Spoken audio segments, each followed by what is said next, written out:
L'enrôlement est un premier pas pour le changement que tu veux voir.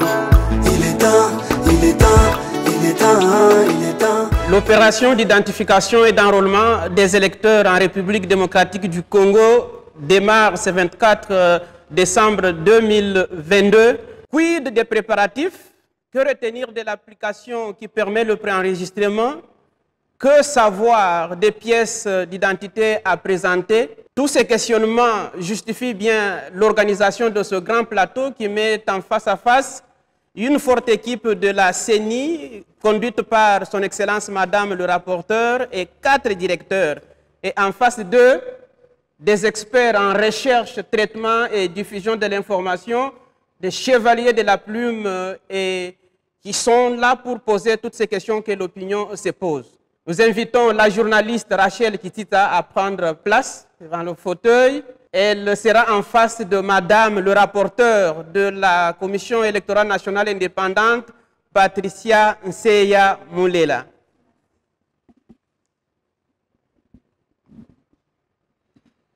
Sans plus tarder, Madame Rachel, vous avez la parole. Merci beaucoup, Edouard. Madame le rapporteur, bonjour. On sait bien que la CENI avance pour l'organisation d'élections l'année prochaine. Et donc, comme le disait mon confrère, ce 24 démarre l'opération d'enregistrement des électeurs. On peut avoir d'abord une confirmation de votre part. Est-ce qu'il y aura de sauf imprévus?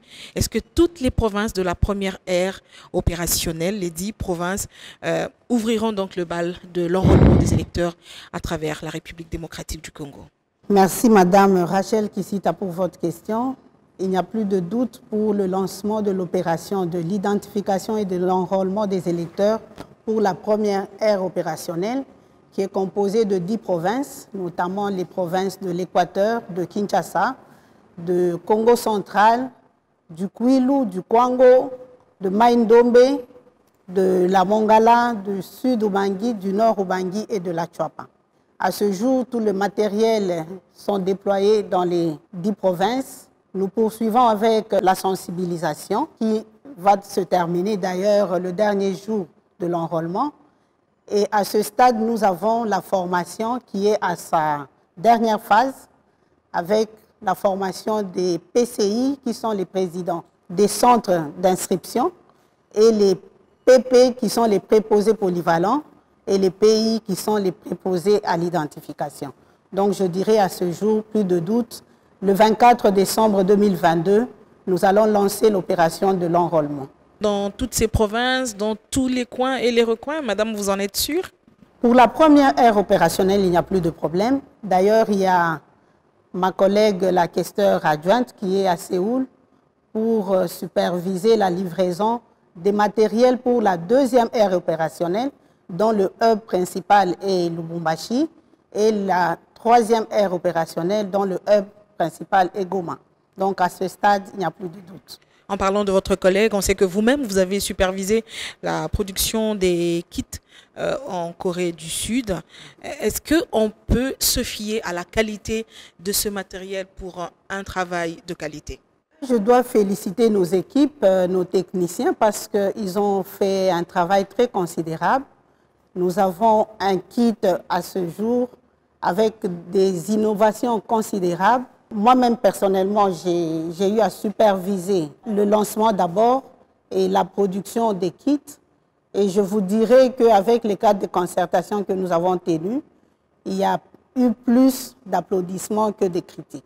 Est-ce que ce délai n'est pas très court pour finir l'ensemble de la République démocratique du Congo? Si on tient compte des intempéries, il y a des pluies, il y a des zones qui sont inaccessibles, des personnes qui sont peut-être malades, qui pourraient se déplacer mais qui n'auront pas le temps de le faire un peu plus tôt. Est-ce que vous avez tenu compte de toutes les contraintes pour que vous terminiez votre opération dans les 30 jours qui suivront le début de l'opération? Madame, 30 jours, 60 jours ou 90 jours, c'est une durée. La loi donne les prérogatives à la CENI d'organiser les élections, d'organiser le processus référendaire et électoral, mais elle n'est pas seule dans sa mission. Il y a les parties prenantes, notamment la société civile, les partis politiques, les confessions religieuses, les observateurs, les témoins et vous les journalistes. Si chacun de nous mettait la main à la pâte, je pense que la durée de 30 jours sera une bonne durée pour l'organisation et la réussite de cette opération de l'identification et de l'enrôlement des électeurs. Vous êtes une femme, un appel à toutes ces femmes qui vous suivront, qui sont peut-être fatiguées de la marche de la nation aujourd'hui, qui se disent mais pourquoi encore s'enrôler? Est-ce qu'on s'enrôle uniquement pour voter ou on peut s'enrôler pour obtenir sa carte d'électeur? Les deux s'enrôler pour obtenir sa carte d'électeur.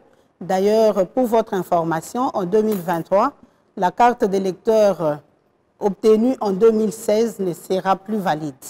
Donc, on doit encore s'enrôler pour obtenir sa nouvelle carte d'électeur et aussi s'enrôler pour voter le 20 décembre 2023.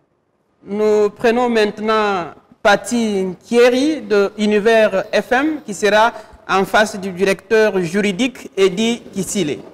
Quelles sont les personnes concernées? Si on estime que c'est une première phase, puisque là, c'est 10 provinces seulement, quelles sont les personnes concernées? On va les dire pour la première heure opérationnelle, mais également cela vaut pour toutes les autres aires opérationnelles. Tous les Congolais âgés de 18 ans révolus à la date du dernier scrutin du cycle électoral sont concernés par la révision du fichier, donc les opérations d'identification et d'enrôlement des électeurs. Ici, lorsqu'on parle des Congolais qui ont 18 ans révolus à la date du dernier scrutin, c'est parce que la CENI va organiser des scrutins directs en 2023, c'est attendu par tout le monde, il y aura 3 scrutins combinés, mais également en 2024. Voilà pourquoi il est dit, lorsqu'on parle des Congolais qui auront 18 ans révolus à la date du dernier scrutin, pour mieux comprendre ça, il faut dire les Congolais âgés ou non qui sont nés au plus tard le 31 décembre 2016. Il s'agit notamment des anciens enrôlés de 2016-2018, des personnes majeures non enrôlées en 2016-2018, des nouveaux majeurs, comme nous l'avons dit tantôt, nouveaux majeurs et les personnes non encore majeures au moment de l'identification et de l'enrôlement, mais qui sont nées au plus tard le 31 décembre 2006. Ces personnes devront apporter des pièces, on le sait. Quelles sont les pièces à apporter aujourd'hui quand on sait que c'est aussi difficile en République démocratique du Congo d'avoir certaines cartes au regard du retard de l'administration aussi? Et quels sont les documents ou les pièces à apporter pour se faire enrôler, pour justifier qu'on est réellement congolais? Parce que c'est ça aussi le problème. Oui, les personnes qui sont majeures, comme on l'a dit tout à l'heure, lorsqu'elles vont se rendre dans les centres d'inscription, pour justifier de leur identité, leur âge et leur nationalité, ils devront se munir de l'une ou de l'autre pièce que nous allons énumérer. Il s'agit soit de l'acte de naissance ou sa copie certifiée conforme, ou encore le jugement supplétif à l'acte de naissance. Une autre pièce, le certificat de nationalité ou l'attestation en tenant lieu, ou encore, ça on l'a dit, la carte d'électeur délivrée en 2016-2018. Nous disons délivrée par la CENI, parce qu'il existe également des cartes d'électeurs que les gens ont pu avoir, qui ont l'apparence des cartes authentiques, mais qui n'ont pas été délivrées par la CENI. La CENI pourra détecter tout ça? Oui, parce que lorsque vous vous rendez dans un centre d'inscription, vous présentez votre carte. Si c'est une fausse carte, vous n'êtes pas dans la base de données que l'opérateur de saisie, donc les préposés à l'enrôlement, aura avec lui. Et donc, ce sera une fausse carte. Il vous faudra alors chercher une autre des pièces énumérées. Nous avons cité quelques-unes, mais également le passeport national en cours de validité, le permis de conduire en cours de validité. Nous savons que la plupart des permis ont expiré. Et donc, cette pièce-là n'est plus en cours de validité. La carte d'étudiant ou d'élève en cours de validité, l'ordonnance du président de la République conférant la nationalité par naturalisation ou les livrets de pension congolais délivrés par la Caisse nationale de sécurité sociale. Alors, vous ne pensez pas que c'est un peu trop, ces documents? Mais en réalité, le législateur a tenu compte du fait qu'aujourd'hui, le Congolais n'a pas une carte d'identité. Et donc, on a essayé d'étendre le champ pour donner la chance à tout le monde de pouvoir présenter une pièce. Voilà pourquoi il n'est pas demandé aux candidats électeurs d'apporter toutes ces pièces. Une de ces pièces suffit. On sait que cette fois-ci, l'innovation, c'est que les Congolais résidant à l'étranger, on dit bien les Congolais résidant à l'étranger, notamment on a vu la France, la Belgique, l'Afrique du Sud, les États-Unis, le Canada, cette fois-ci, ils auront la chance de voter. Ils sont concernés par cette première phase. Aujourd'hui, quels documents devront, eux, apporter? Il faudra d'abord il ne suffit pas de résider à l'étranger, il faudra en plus avoir 18 ans révolus à la date du dernier scrutin. Et lorsque vous remplissez... Et n'avoir pas changé de nationalité, je pense. Non, non. Voilà pourquoi nous insistons sur le fait que ce n'est pas des Congolais vivant à l'étranger, mais c'est des Congolais résidents. Et lorsqu'on dit résident, il vous est demandé d'avoir un passeport congolais en cours de validité ou disposer d'une carte consulaire. Vous avez l'une ou l'autre, mais cela ne suffit pas. L'une de ces pièces doit être présentée cumulativement avec une carte ou une attestation de résidence ou une carte de séjour en cours de validité. Ça, c'est pour éviter justement que l'on puisse avoir des Congolais qui ont double nationalité. Parce que celui qui a déjà changé de nationalité ne pourra pas avoir une carte. Est-ce que vous pensez que ça sera bien perçu par ces Congolais qui veulent justement participer, au-delà du fait qu'ils ont changé de nationalité, mais ils veulent participer justement à la marche démocratique du pays. Ils ne vont pas se sentir exclus, par exemple. Bon, la loi a prévu que seuls ceux qui ont la nationalité congolaise puissent être électeurs. Et vous le savez, la Constitution de la République dit que la nationalité est une exclusive. Alors, on sait qu'on va se retrouver en face des gens qui n'ont aucune pièce de ce que vous avez énuméré. Qu'en est-il justement de cette catégorie de personnes? Lorsque, par occasion, il se trouve qu'il y ait des Congolais, et il en existe d'ailleurs, qui ne disposent d'aucune de ces pièces qui ont été énumérées, alors il leur est demandé d'apporter 3 témoins. Donc, ils seront identifiés et enrôlés sur base d'une déclaration écrite de 3 témoins, mais il faudrait que ces témoins aient été préalablement identifiés et enrôlés dans le centre d'inscription concerné. Les déclarations doivent être contresignées par l'autorité administrative locale. Alors, je pense qu'on l'a déjà vécu nous 2 fois à l'époque. À la fin de l'opération, il y a toujours des gens qui se plaignent pour dire « Tiens, telle personne n'est pas congolaise, mais elle n'est pas congolaise ou cette personne s'est enrôlée. » Est-ce qu'aujourd'hui, la CENI va prendre toutes les mesures pour que pareil cas ne puisse plus arriver comme on l'a vécu peut-être en 2006 et en 2016? En réalité, le législateur a tout prévu. L'identification et l'enrôlement qui se fait dans les centres d'inscription, chaque jour, à la fin de l'identification et de l'enrôlement, toutes les personnes qui auront été enrôlées sont affichées. On affiche les listes albums, ça veut dire vous avez les noms avec les photos de toutes les personnes qui se sont fait identifier et enrôler. Et ces affiches restent pendant 7 jours. Et donc, c'est une preuve de transparence qui permet à tout Congolais de pouvoir venir vérifier et éventuellement contester l'une ou l'autre personne. Mais cela ne se fait pas dans l'arbitraire. Vous identifiez quelqu'un, il faut également apporter la preuve que cette personne-là n'a pas la nationalité congolaise. Et s'il y a des preuves, la CENI retire la carte?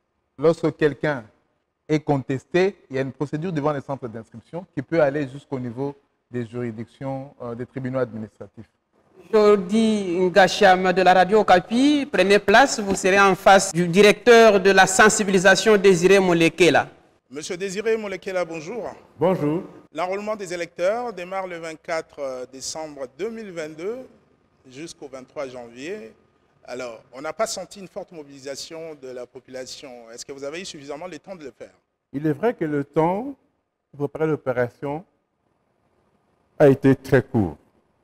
Mais la CENI fait le maximum pour rattraper, je ne dirais pas le temps perdu, mais le temps qui est déjà passé. Je voulais rappeler que la CENI, en date du 21 octobre 2022, a lancé la campagne pour l'opération d'identification et d'enrôlement des électeurs, il y a près de 3 mois. Et puis, il y a quelques activités importantes qui sont organisées par la CENI. Lesquelles, par exemple? À commencer d'abord par les cadres de concertation. Le président de la CENI, accompagné par les membres de l'Assemblée plénière du bureau, a organisé un cadre de concertation avec les partis politiques et regroupements politiques. Ensuite, avec les ONG de la société civile, avec qui il y a des échanges sur les tenants aboutissants de cette opération importante. Beaucoup plus tard, la CENI s'est entretenue avec les députés nationaux de toutes les provinces par aire opérationnelle, toujours pour échanger sur cette activité. Surtout qu'eux, ce sont en fait les premiers intéressés, sans doute qui voudraient également se porter candidat pour les prochaines élections. Et au cours de ces rencontres, la CENI a eu le temps de présenter le kit d'enrôlement, son fonctionnement, a également fait des simulations pour montrer comment cela va se passer, avec délivrance de la carte d'électeur. Et la CENI a évidemment sollicité l'implication de ces parties prenantes pour l'accompagner dans la mobilisation de la population.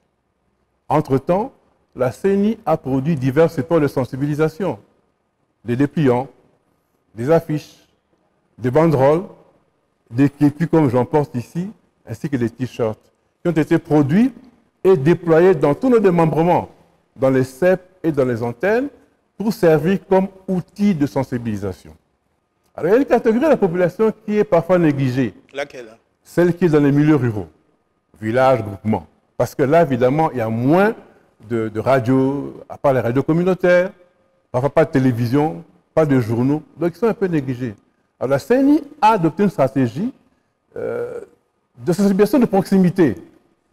La CENI a engagé ce qu'on appelle des messagers. À l'intérieur, on les appelle dans les villages avec les mégaphones. Voilà, on les appelle des crieurs avec des mégaphones. Ils circulent dans les villages groupements pour donner l'information. Dire qu'il y aura un enrôlement à telle date, voilà ce qu'il faut faire, il faut y aller. Donc c'est quand même un aspect important qui a été mis. Ensuite, pendant la campagne continue aujourd'hui, elle va continuer également après le début de l'enrôlement des électeurs jusqu'à la fin. Donc il y aura une campagne en fait tout azimut pour pouvoir atteindre le Congolais là où il est, en ville ou dans les campagnes. D'accord. Alors la deuxième question est de savoir quel est le rôle que la CENI attend des parties prenantes au processus électoral en cette période de sensibilisation à l'enrôlement des électeurs. Bon, les parties prenantes, la CENI attend en fait une implication dynamique. Parce que les parties prenantes, les partis politiques par exemple, ont leurs militants, la société civile encadre naturellement la population. Les confessions religieuses. Les confessions religieuses, les médias que vous êtes aussi, vous accompagnez. On doit savoir aussi que le nombre de sièges par circonscription électorale est calculé en fonction du nombre d'électeurs. Donc, plus d'électeurs, plus de sièges. Moins d'électeurs, moins de sièges. Moins de sièges. Donc, les partis prenants ont intérêt à mobiliser la population pour qu'elle laisse s'enrôler massivement, de sorte que demain, lorsqu'on fera la loi sur la répartition des sièges, qu'ils ne puissent pas dire que non, nous on avait, il y a 5 ans, 5 sièges, on n'en a que 2. C'est parce qu'il n'y a pas eu assez d'enrôlés. Donc ils ont intérêt à mobiliser la population pour qu'elle laisse s'enrôler massivement. D'accord. Une autre question est de savoir quelles sont les informations que les requérants doivent avoir avant de se présenter au bureau d'inscription. Une question très importante. Parce que vous avez dit tout à l'heure à un de vos collègues que est-ce qu'en un mois on pourra enrôler autant d'électeurs? Pourquoi pas? Parce que souvent les électeurs traînent lorsqu'on devant les proposants à l'identification pour donner les informations qu'il a. Surtout quand il faut parler des villages d'origine, etc., voilà. Territoire. Voilà. Cette fiche-là, ouais. On demande au requérant d'abord de donner ce qui est normal, son identité. Nom, prénom, post-nom, lieu, date de naissance, évidemment le sexe qu'on détermine. Mais en plus de ça, on demande aussi au requérant de donner le nom de ses parents. Souvent, ils le savent. Mais là où parfois le bas blesse, c'est lorsqu'on demande la province d'origine, le territoire d'origine, le secteur. Secteur ou chefferie d'origine, groupement d'origine et village d'origine. C'est là où ça se complique. Ça se complique. Pour ceux qui peut-être vivent en milieu rural, ils le savent. Ouais. Mais ceux qui sont en milieu urbain, ils doivent en fait demander à leurs parents toutes ces informations pour pouvoir se rendre donc, au centre d'inscription. Merci. Tétis Samba de la RTNC sera en face directeur de la communication Jean-Baptiste Itipo. Monsieur Jean-Baptiste Itipo, bonjour. Bonjour. Aux dernières nouvelles, nous avons appris que la CENI entend ou a déjà installé au maximum 22 500 centres d'inscription pour la révision du fichier électoral prévu, bien entendu, entre décembre 2022 et mars 2023. Alors nous voulons savoir et comprendre c'est quoi le centre d'inscription. Merci madame pour la question. Il est vrai, comme vous venez de le dire, le nombre de centres d'inscription a augmenté dans toutes les provinces de la République démocratique du Congo. Alors, c'est quoi les centres d'inscription? C'est juste la structure opérationnelle de la Commission électorale nationale indépendante, structure au sein de laquelle vont se dérouler les opérations de l'identification et de l'enrôlement des électeurs. Ce sont généralement des lieux connus de la population, ce sont des écoles, ce sont des centres de santé, ou lorsqu'il n'y a pas de telles infrastructures, la CENI va implanter des cabanes. Donc ce sont généralement des lieux connus de la population. Et d'ailleurs, c'est pour la 4e fois que la population va se rendre dans le même centre d'inscription pour se faire enrôler. Alors les centres d'inscription, madame, c'est aussi le périmètre de sécurité qui entoure cet espace, ce local. Le périmètre de sécurité de 5 mètres. C'est pour dire qu'on ne va pas au centre d'inscription pour créer les désordres. C'est sécurisé, il y aura la présence de la police, etc. pour sécuriser et les électeurs et les personnels de la CENI et le matériel, mais aussi les infrastructures. Et donc, le centre d'inscription, madame, c'est le lieu où tous, je dis bien tous, nous qui avons le droit et l'âge de voter, nous devons nous rendre pour obtenir la nouvelle carte d'électeur. Donc, ne restez pas chez vous à la maison. Vous devez vous rendre au centre d'inscription le plus proche de votre résidence, à l'intérieur de votre commune, si vous êtes dans le milieu urbain, ou à l'intérieur de votre groupement, si vous êtes dans le milieu rural. Est-ce qu'un électeur peut s'enrôler plus d'une fois? Non, madame, c'est strictement interdit. Il est interdit, et là je m'adresse surtout aux jeunes, il est interdit de se faire enrôler plus d'une fois. Un électeur, une seule voix, et donc le nom d'un électeur ne peut s'afficher qu'une et une seule fois dans les listes électorales. Il est strictement interdit de se faire enrôler plus d'une fois. Cela constitue une infraction parce que la CENI va vous dénicher. Il y a ce qu'on appelle le dédoublonnage. À la fin, vous pouvez avoir, vous vous faites enrôler à Kinshasa, dans la commune de Kimbaseke, vous allez là dans la commune de Ngaba, vous allez à Mongafula, vous allez à Kassangoul, vous allez à Kikwit. On finira par vous dénicher et la CENI est en droit de vous traduire en justice. N'osez jamais le faire. Un électeur, une seule carte d'électeur, une seule voix. 30 jours. Alors 30 jours seulement pour enrôler plus de 50 millions d'électeurs. Alors on voulait savoir si est-ce que c'est possible, si oui, et qu'est-ce que la CENI a prévu pour faciliter cette opération si délicate. Merci madame pour cette question. Lorsque le président de la CENI a publié le calendrier, n'est-ce pas, électoral, il a dit que c'est un défi que nous nous lançons collectivement. Et au début de cette émission, son Excellence Madame le rapporteur a dit 30 jours, 80 jours ou 2 mois en plus, ce n'est qu'une durée, madame. Et moi, je vous dis, si vous avez votre ancienne carte d'électeur 2016, 2018, délivrée par la CENI, il suffit d'y aller avec cette carte-là et on va juste reprendre votre numéro national, n'est-ce pas? Votre identité va apparaître. Je ne parle pas des cartes d'électeurs confectionnées derrière les maisons ou par la fraude. Des cartes d'électeurs délivrées par la CENI, vous y allez avec votre numéro national, on peut facilement vous repérer et obtenir facilement vos informations. Richard Chako de la RTGA va être en face avec le directeur de l'informatique Yves Kota. Bonjour directeur Yves. Bonjour. Et en quoi consiste concrètement cette application? Merci monsieur le journaliste. PRERAP est une application téléchargeable sur les différentes plateformes Android et iOS qui permet un enregistrement rapide des requérants à partir de n'importe quel endroit. Cela part du constat que le goulot d'étranglement dans les centres d'inscription se trouve généralement auprès de l'opérateur de saisie. Afin de faciliter le travail de l'opérateur de saisie, vous avez la possibilité en tant que requérant de pouvoir, à partir de cette application, enregistrer toutes les informations de là où vous serez. Et après enregistrement de ces informations selon une séquence donnée, un QR code sera généré à la fin.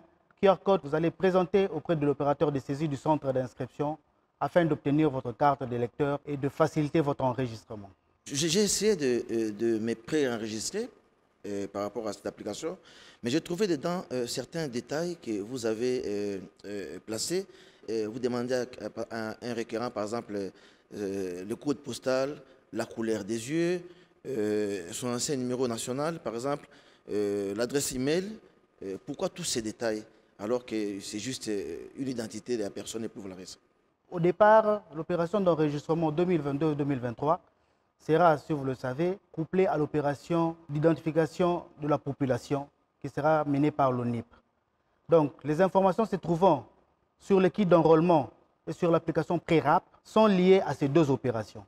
Mais il faut signaler, comme mes prédécesseurs directeurs l'ont dit, qu'il y a des informations utiles et nécessaires pour l'enrôlement des électeurs. Ces informations se font selon les séquences suivantes. Nous avons d'abord les informations de l'identité de l'électeur. Pour l'identité de l'électeur, les informations obligatoires sont celles-ci. Le nom, le poste-nom, le prénom, le genre, le lieu et la date de naissance, le nom du père et le nom de la mère. Donc toutes les autres informations que vous voyez sont liées au fichier général de l'état civil et elles ne sont pour le moment pas obligatoires. Couleur des yeux, de la taille de la personne, ça c'est lié au fichier général de la population que vous pourrez compléter lors de l'opération de l'ONIP. Après les identités, vous serez obligé de taper les informations liées à vos origines. Pour les origines, vous devez renseigner sur votre province, votre territoire, votre ville d'origine, votre secteur, votre chefferie ou votre commune d'origine. Ce sont là les informations obligatoires pour les origines. Vous pouvez ne pas connaître votre groupement ou votre village, mais les trois premières informations, vous devez les donner. Et après ça, nous allons passer aux informations liées à l'adresse du requérant. Ces informations vont de la province à la rue ou au numéro. Et là, toutes les informations sont obligatoires. Mais il s'y a noté que votre adresse doit être liée au centre d'enrôlement auquel vous allez vous présenter. Je donne un exemple. Si vous allez vous présenter dans un centre d'enrôlement de Lemba, c'est supposé que vous habitez la commune de Lemba. L'adresse que vous allez renseigner doit être liée à la commune de Lemba. Idem en milieu rural pour le groupement. Et après ça, nous avons des informations liées aux informations générales. La pièce présentée et les informations sur les états civils et les statuts matrimoniaux. Ici, la seule information obligatoire est la pièce présentée. Vous devez obligatoirement sélectionner une pièce présentée et taper son numéro. Et cette pièce que vous allez taper ou sélectionner, c'est la même pièce que vous devrez présenter auprès de l'officier, de l'agent enrôleur, le préposé à l'identification, afin que vous puissiez confirmer votre enrôlement au centre d'inscription. Est-ce que vous ne craignez pas que certains non-congolais puissent se préenregistrer et ça peut favoriser la fraude aussi? Parce que ça se fait à distance, il n'y a pas qu'un agent de la CENI ou quelqu'un d'autre. Oui. Il y a une nuance apportée par rapport au préenregistrement. Le préenregistrement n'exempte pas les requérants des procédures liées à l'enrôlement à la CENI. Les procédures qui disent clairement que l'électeur devra se présenter physiquement au centre d'enrôlement, il devra remplir la fiche d'identification que va lui donner le préposé à l'identification et surtout, il devra présenter une pièce valide. D'ailleurs, pour l'application Prérap, nous avons une certaine remarque selon laquelle ça passait directement aux témoins. Et pour les témoins, ça demandait les numéros nationaux. Les numéros nationaux que l'application demande, ce sont les numéros nationaux qui seront donnés en 2023. Cela veut dire que lorsque vous allez vous présenter au centre d'enrôlement, vous devrez trouver les 3 témoins qui seront enregistrés pour 2023, qui auront leur carte d'électeur, récupérer le numéro de leur carte d'électeur et les mettre dans l'application et récupérer le nom de l'officier qui servira de témoin, qui devra confirmer ce témoignage. Donc, pré-rap ou pré-enregistrement rapide ne dispense pas le requérant des procédures normales fixées par la loi d'identification et d'enrôlement des électeurs. Vous voulez me dire que même si je me suis pré-enregistré, je dois aller toujours au centre d'inscription pour me faire un relais? Exactement. Puisque même si vous êtes pré-enregistré, tant que vous n'avez pas encore votre carte d'électeur, vous n'êtes pas encore un électeur, vous n'êtes qu'un requérant. Vous devez vous présenter au centre d'enrôlement afin qu'on puisse capturer vos données biométriques. Je parle là des empreintes digitales, de l'iris et de la photo. Et surtout, vous devez présenter une carte valide auprès du préposé à l'identification.